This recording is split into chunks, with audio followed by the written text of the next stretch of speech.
Hi, this is Jake with Twain Consulting, and here at Twain are two things. We're a wealth creation and preservation company, and we do this under the general guise of a business advisory. And the other thing we are is a real estate consultancy because we believe that real estate is a great way to create wealth for pretty much everybody, and it's true pretty much in any economy, and it continues true and on the podcast and other experiences, at events, at summits and things that I make. And what you hear me say at those times is that the proverbial ounce of prevention saves the pound of cure. And you will also hear me occasionally say the old proverb that if you start right, it's easy to go right. But if you don't start right, and of course the answer is, well, it's not so good if you don't start right. So here's a little story about that kind of illustrates these points. And you may say, oh my goodness, Jake is telling stories again. I'm so bored. I'm going to go to the next video. But stay with me because there's a lesson in this story that if you want to hear, if you're serious about wealth creation, you're going to want to hear this story. Okay? Good. Hang in there with me. Here we go.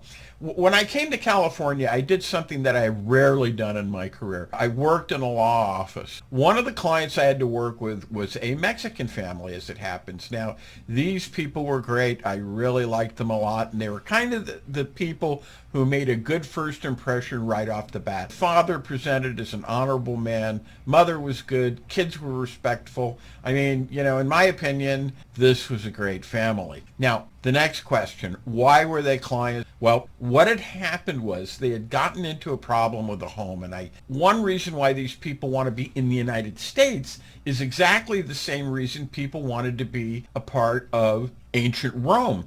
Even when the barbarian hordes were coming over the borders at the end of the empire, they wanted to be a part of ancient Rome. And what was the reason for that?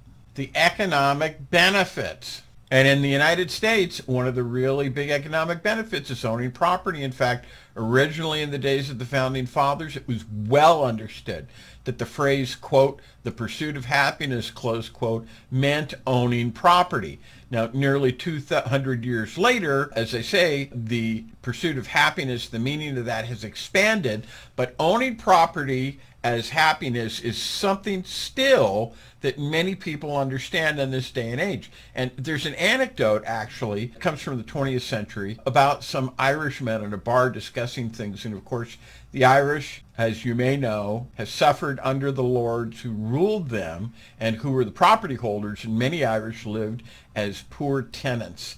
And they were oppressed by these lords and by the property holders, and this irked them. It angered them greatly. The Irish are proud people, and it was said among them that if a man owned so much property as could support but a single blade of grass, then that man was better off than a man who owned no property at all. That man, they said, one who owned no property at all, was nothing. So this gives you the idea about how much this meant to people. And of course, this continues today. It's one of the reasons why you're looking at this video. And this Mexican family was no exception. They were no different. And what happened here was the woman, the wife, the mother fell into an association with one of her own who said that he would sell a house in this way. That is to say, she would make payments over time, some number of years as it turned out, and it was an oral agreement. And when the time came, he refused to turn over the property to her, refused to turn over title to the property. And I won't go into the miscellaneous factual and legal aspects of this, but suffice it to say, we knew we couldn't do that much of anything for her. And this is even with California being one of the very, very rare states that will countenance an oral agreement. Most of the time, oral agreements are described in the old joke as not worth the paper they're written on. But in California, this isn't the case. However, question of keeping the case going, seeing if we could settle until their funds ran out, at which time we would essentially tell them what we knew all along, which is that because of the situation and the way they had been compromised, we couldn't really help them. And this always bothered me because I could see that these people were honorable, they were humble, they deserved help. They had essentially been screwed by one of their own and taken advantage of, and no one had been in there in the beginning to guide these people.